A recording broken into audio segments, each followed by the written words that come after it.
নমস্কার শ্রোতা বন্ধুরা, জেনে রাখুন এই পর্বে আপনাদের সকলকে জানাই স্বাগত। শ্রোতা বন্ধুরা, আজকের ভিডিওটি আপনার জন্য খুবই গুরুত্বপূর্ণ হবে, কারণ আজকের আমাদের যে বিষয় রাহু কেতু গোচর ফল 2025, এই বিষয়ে ভিডিও কিন্তু আবার আগামী 1.5 বছর পরেই পাবেন। শ্রোতা বন্ধুরা, শনিদেব যখন 29শে মার্চ কুম্ভ রাশি ছেড়ে মীন রাশিতে প্রবেশ করবেন, ঠিক তার কিছুদিন পরেই অর্থাৎ আগামী মে মাসের 18 তারিখে রাহু আপনার দ্বাদশ ঘর ছেড়ে কুম্ভ রাশিতে অর্থাৎ একাদশ ঘরে প্রবেশ করবে। কেতু আপনার ষষ্ঠ ঘর ছেড়ে অর্থাৎ কন্যা রাশি ছেড়ে আপনার পঞ্চম ঘর সিংহ রাশিতে প্রবেশ করবে। তার ফলে মেষ রাশির জাতক জাতিকাদের জীবনে তার গভীর প্রভাব দেখা যাবে। আপনারা জানেন যে রাহু কেতু এক একটি রাশিতে 1.5 বছর করে অবস্থান করে। রাহু কেতুর ঘর পরিবর্তনের সাথে সাথেই তাদের দৃষ্টিও বদলাবে, ফলে নানান রকম যোগের সৃষ্টি হবে। যারা গত 1 বছরে বিভিন্ন ক্ষেত্রে অনেক সমস্যা অনুভব করেছেন, তাদের জন্য কিন্তু সুখ শান্তির সময় আসতে চলেছে। চলুন আজকের ভিডিওতে আমরা মেষ রাশির সমস্ত দিক গভীরে বিশ্লেষণ করার চেষ্টা করি। তার আগে আপনার মনের দরজাটা একটু বন্ধ করে রাখুন, যাতে অন্য কোনো চিন্তা এসে ঢুকে না পড়ে, কারণ সেটা যদি হয় তাহলে ভিডিও তো চলতে থাকবে, আপনার সময়ও নষ্ট হবে, কিন্তু আপনার কিছুই বোধগম্য হবে না।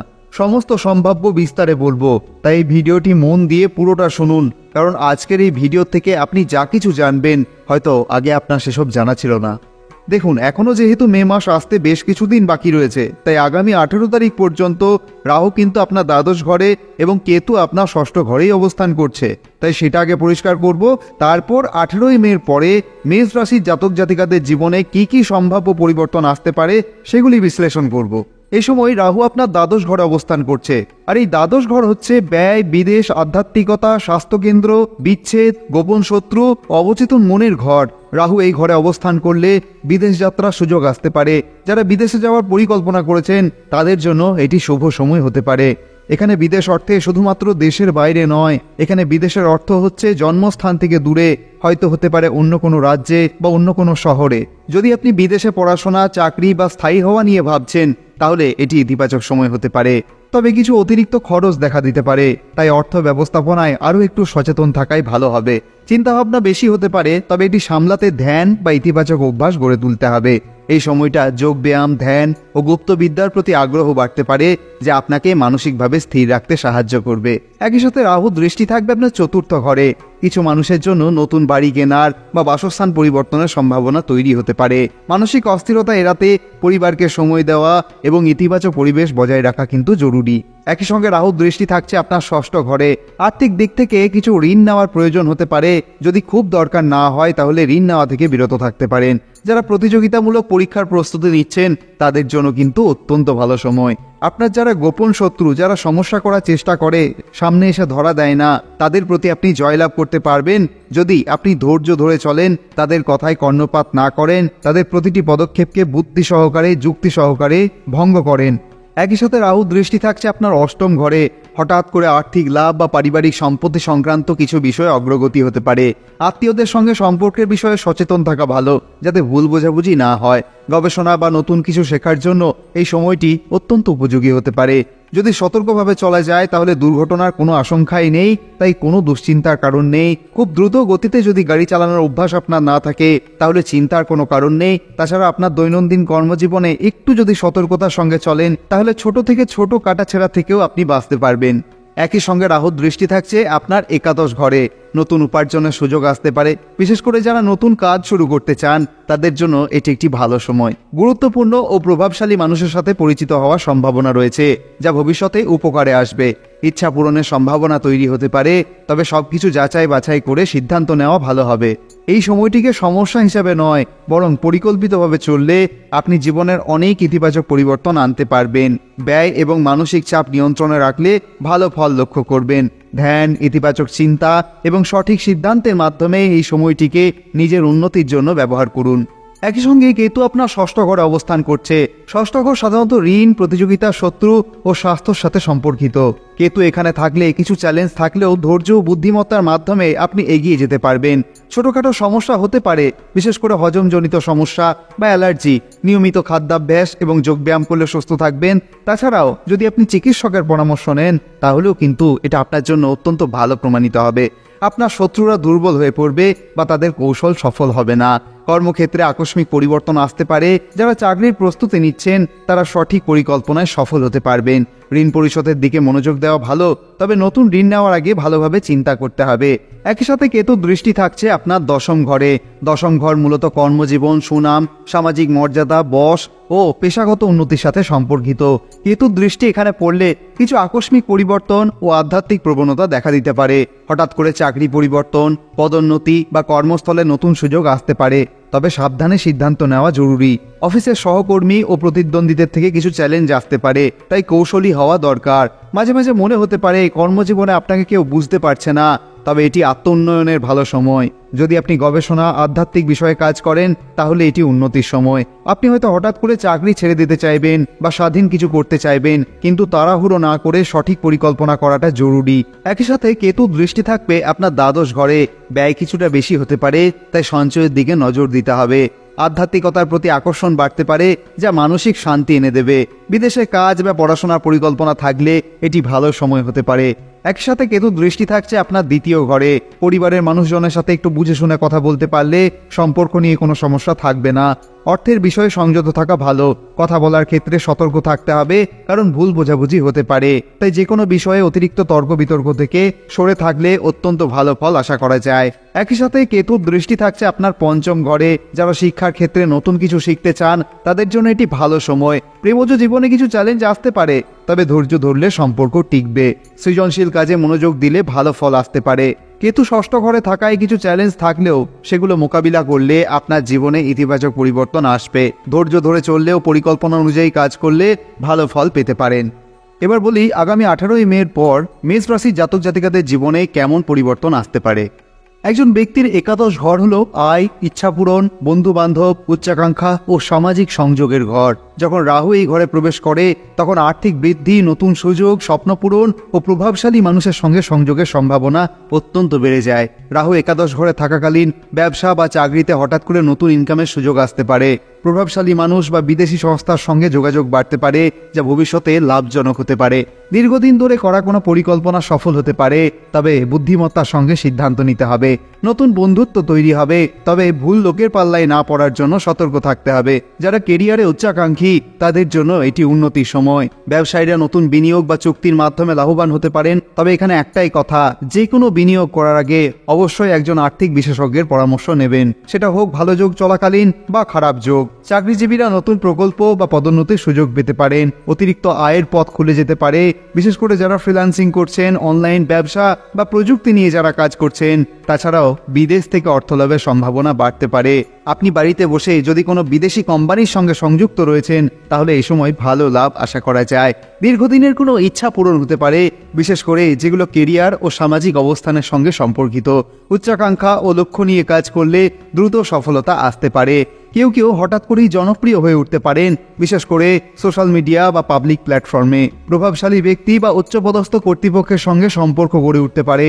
রাজনৈতিক, প্রশাসন বা মিডিয়া সংশ্লিষ্ট কাজের সঙ্গে যুক্ত ব্যক্তিদের জন্য এটি উন্নতির সময়। নতুন বন্ধু বা গাইড পাওয়ার সম্ভাবনা রয়েছে, যারা ভবিষ্যতে আপনার কাজে সাহায্য করতে পারেন। নতুন সুযোগকে কাজে লাগান, তবে তাড়াহুড়ো করবেন না। প্রভাবশালী মানুষের সঙ্গে সম্পর্ক গড়লেও নিজের স্বাস্থ্য রক্ষা করতে ভুলবেন না। অতিরিক্ত লোভ বা অতিরিক্ত ঝুঁকি নেওয়া থেকে এড়িয়ে চলুন। সঠিক পরিকল্পনার মাধ্যমে আর্থিক প্রবৃদ্ধির চেষ্টা করুন। এই সময়টিকে সঠিকভাবে ব্যবহার করলে আর্থিক ও সামাজিক সাফল্যের সম্ভাবনা অনেক বেড়ে যাবে, কারণ মানা হয় রাহু একাদশ ঘরে থাকলে ভালো ফল দেয়। একই সঙ্গে রাহুর দৃষ্টি থাকছে তৃতীয় ঘরে। তৃতীয় ঘর হচ্ছে সাহস, উদ্যোগ, যোগাযোগ এবং ছোট ভাই বোনের ঘর। আত্মবিশ্বাস বাড়বে, নতুন উদ্যোগ নেওয়ার ইচ্ছা হবে। নতুন কোনো কাজ বা ব্যবসা শুরু করার সময় আসতে পারে। ভাই বোনের সঙ্গে সম্পর্কের উন্নতি হতে পারে, তবে কিছু ভুল বোঝাবুঝি এড়িয়ে যেতে হবে। যোগাযোগ দক্ষতা বাড়বে। মিডিয়া বা লেখালেখির সঙ্গে যুক্ত ব্যক্তিরা অত্যন্ত লাভবান হতে পারেন। একই সঙ্গে রাহুর দৃষ্টি থাকছে আপনার পঞ্চম ঘরে। পঞ্চম ঘর হচ্ছে শিক্ষা, সন্তান, সৃজনশীলতা এবং প্রেমের ঘর। শিক্ষার্থীদের জন্য ভালো সময়, তবে মনোযোগ বাড়াতে হবে। ক্রিয়েটিভ কাজ বা বিনোদন জগতে ভালো লাভ আসতে পারে। তাছাড়াও ব্যাংকের মাধ্যমে করা কোনো বিনিয়োগে ভালো ফল লাভ করতে পারেন। প্রেমের জীবনে হঠাৎ পরিবর্তন আসতে পারে, ভালো বা খারাপ দুটোই হতে পারে, তাই সাবধানে থাকবেন। সন্তানদের ভবিষ্যৎ পরিকল্পনায় নতুন দৃষ্টিভঙ্গি আসতে পারে। একই সঙ্গে রাহুর দৃষ্টি থাকছে আপনার সপ্তম ঘরে। সপ্তম ঘর হচ্ছে বিবাহ, অংশীদারিত্ব এবং ব্যবসার ঘর। বৈবাহিক জীবনে নতুন কিছু পরিবর্তন আসতে পারে, কিছু ক্ষেত্রে ভুল বোঝাবুঝিও হতে পারে। ব্যবসায় অংশীদারিত্বের ক্ষেত্রে ধৈর্য ধরে সিদ্ধান্ত নেওয়া ভালো হবে, কারণ কিছু চ্যালেঞ্জ আসতে পারে। অবিবাহিতদের জন্য বিয়ের আলোচনা শুরু হতে পারে, তবে সমস্ত দিক যাচাই করে এগোনোই ভালো। একই সঙ্গে রাহুর দৃষ্টি থাকছে দশম ঘরে। কেরিয়ারে বড় পরিবর্তন হতে পারে, নতুন কাজের সুযোগ আসতে পারে। ব্যবসায়ীদের জন্য এটি একটি ভালো সময়, তবে প্রতিযোগিতা থাকবে। উচ্চপদস্থ ব্যক্তিদের সঙ্গে সম্পর্ক বাড়বে, তবে অফিস পলিটিক্স থেকে দূরে থাকতে হবে। নতুন কোনো লিডারশিপ বা দায়িত্ব আসতে পারে। 18 মে 2025-এর পর সময়টি ভালো দিক নিয়ে আসতে পারে, বিশেষ করে আর্থিক ও কেরিয়ারের ক্ষেত্রে। পরিকল্পিতভাবে আর্থিক সিদ্ধান্ত নিন, সম্পর্কের বিষয়ে ধৈর্য ধরুন ও গুজবে কান দেবেন না। সঠিক সংযোগ তৈরি করুন এবং সুযোগগুলো সদ্য ব্যবহার করুন। নতুন উদ্যোগ নেওয়ার আগে সব দিক বিবেচনা করুন।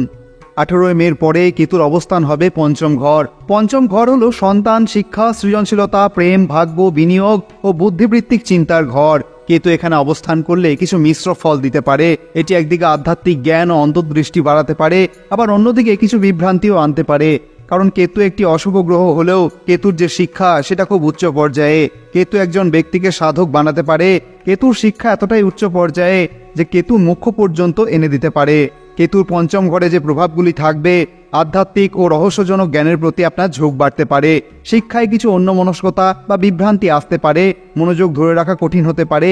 তবে যদি লক্ষ্য ঠিক থাকে, নিজের ধৈর্য বজায় রেখে চলা যায়, তাহলে ভালো সম্ভাবনার দরজা খুলে যাবে। সন্তানের বিষয়ে কিছু দুশ্চিন্তা বা দূরত্বের অনুভূতি আসতে পারে, তবে সেটা সাময়িক। প্রেমের সম্পর্কে হঠাৎ করে দূরত্ব বা ভুল বোঝাবুঝি হতে পারে, তাই অযথা তর্ক, বিতর্ক, উচ্চ বাক্য বিনিময় থেকে বিরত থাকা উচিত। যে কোনো বিনিয়োগ করার আগে সাবধানতা অবলম্বন করতে হবে, কারণ অপ্রত্যাশিত পরিবর্তন আসতে পারে, তাই সতর্ক থাকা প্রয়োজন। এবার কেতু দৃষ্টি থাকছে নবম ঘরে। নবম ঘর হচ্ছে ভাগ্য, ধর্ম, উচ্চশিক্ষা ও বিদেশ যাত্রার ঘর। আধ্যাত্মিক চিন্তাভাবনা ও দর্শনের প্রতি আগ্রহ বাড়তে পারে। ভাগ্যের ওপর অতিরিক্ত নির্ভরশীল না হয়ে নিজের প্রচেষ্টায় মনোযোগ দেওয়া ভালো। যদি দেখেন যে আপনার বিদেশ ভ্রমণের পরিকল্পনা রয়েছে, তবে সেখানে কোনো বিলম্ব বা অনিশ্চয়তা আসছে, তবে জেনে নেবেন কেতু নবম ঘরে দৃষ্টির ফলে এটা হচ্ছে। একই সঙ্গে কেতুর দৃষ্টি থাকছে আপনার একাদশ ঘরে। একাদশ ঘর হচ্ছে আয়ের ঘর। আগেই বলেছি, আর্থিকভাবে নতুন সুযোগ আসতে পারে, তবে তাৎক্ষণিক লাভের আশা কম। বন্ধু বা পরিচিতদের সঙ্গে দূরত্ব তৈরি হতে পারে। পুরনো বন্ধুর সঙ্গে যোগাযোগ কমতে পারে। ইচ্ছা পূরণের ক্ষেত্রে কিছু ধৈর্য ধরতে হবে। সবকিছু পরিকল্পনা অনুযায়ী নাও চলতে পারে। একই সঙ্গে কেতুর দৃষ্টি থাকছে আপনার প্রথম ঘরে। প্রথম ঘর হচ্ছে আপনি স্বয়ং, ব্যক্তিত্ব, স্বাস্থ্য ও আত্মবিশ্বাস। আত্মবিশ্বাস কখনো বেড়ে যাবে, আবার কখনো কমেও যেতে পারে। তাই নিজের মধ্যে ছোট ছোট বিশ্বাস দিয়ে আত্মবিশ্বাস গড়ে তুলুন। মানসিক দ্বিধা দ্বন্দ্ব বাড়তে পারে, তাই গুরুত্বপূর্ণ সিদ্ধান্ত নেওয়ার আগে ভালোভাবে চিন্তা করতে হবে। আধ্যাত্মিক চর্চা ও নিজের অভ্যন্তরীণ শক্তিকে বোঝার চেষ্টা করলে ভালো ফল পাবেন। একই সঙ্গে কেতু দৃষ্টি থাকছে আপনার চতুর্থ ঘরে। চতুর্থ ঘর হচ্ছে মাতৃস্থানীয় গৃহ, মানসিক শান্তি ও যানবাহনের ঘর। গৃহস্থ জীবনে কিছু পরিবর্তন আসতে পারে, বাসস্থান পরিবর্তনের চিন্তা আসতে পারে, মানসিক অস্থিরতা বাড়তে পারে, তবে ধ্যান বা আধ্যাত্মিক চর্চা করলে উপকার পাবেন। যারা শিক্ষার্থী আছেন তাদের পড়াশোনায় আরও মনোযোগী হওয়ার চেষ্টা করতে হবে। প্রয়োজনে অন্যমনস্কতা কাটানোর জন্য মেডিটেশন করার চেষ্টা করতে হবে। বিনিয়োগের ক্ষেত্রে ঝুঁকি নেওয়ার আগে ভালোভাবে যাচাই করতে হবে। প্রেম বা ব্যক্তিগত সম্পর্কে ধৈর্য ধরতে হবে ও সংবেদনশীল হতে হবে। পরিবারের সঙ্গে সম্পর্ক ভালো রাখার চেষ্টা করতে হবে। বিশেষ করে মায়ের স্বাস্থ্যের দিকে নজর দিতে হবে এবং যদি কোনো সমস্যা হয় তাহলে অবশ্যই স্বাস্থ্যকেন্দ্রে নিয়ে যেতে হবে। আধ্যাত্মিক চর্চার প্রতি আগ্রহ বাড়তে পারে, তাই এই সময়কে ইতিবাচকভাবে কাজে লাগান। এই পরিবর্তন আত্মোন্নতি ও আধ্যাত্মিক জ্ঞান বৃদ্ধির সুযোগ এনে দেবে, তবে ধৈর্য ও বুদ্ধি দিয়ে এগোতে হবে। দেখুন, আধ্যাত্মিকতার সংজ্ঞা সবার কাছে একরকম হয় না। বিভিন্ন জনের মধ্যে বিভিন্ন রকম আধ্যাত্মিকতার ভাব লক্ষ্য করা যায়। তাই নিজের পথ অনুযায়ী, নিজের মত অনুযায়ী আধ্যাত্মিকতা বজায় রাখার চেষ্টা করতে হবে। কারণ আগেই বলেছি, কেতু হচ্ছে একটি উচ্চ পর্যায়ের ছায়াগ্রহ। তার শিক্ষা অনেক উচ্চ পর্যায়ে, তাই কেতুর শিক্ষা গ্রহণ করতে গেলে আধ্যাত্মিকতাকে সঙ্গী বানাতে হবে। কেতু যা ফল দেয় সেটা হয় বিচিত্র ফল। রাহু ও কেতুর এই গোচর মেষ রাশির জাতক জাতিকাদের জীবনে গুরুত্বপূর্ণ পরিবর্তন আনতে চলেছে। একদিকে রাহু একাদশ ঘরে প্রবেশ করে নতুন অর্থনৈতিক সুযোগ, উচ্চাকাঙ্ক্ষা পূরণ ও প্রভাবশালী মানুষের সঙ্গে সংযোগ তৈরির সম্ভাবনা বাড়াবে। এই পরিবর্তন খুবই সম্ভাবনাময়। সঠিক দৃষ্টিভঙ্গির মাধ্যমে আপনি এই সময়টিকে নিজের পক্ষে কাজে লাগাতে পারেন।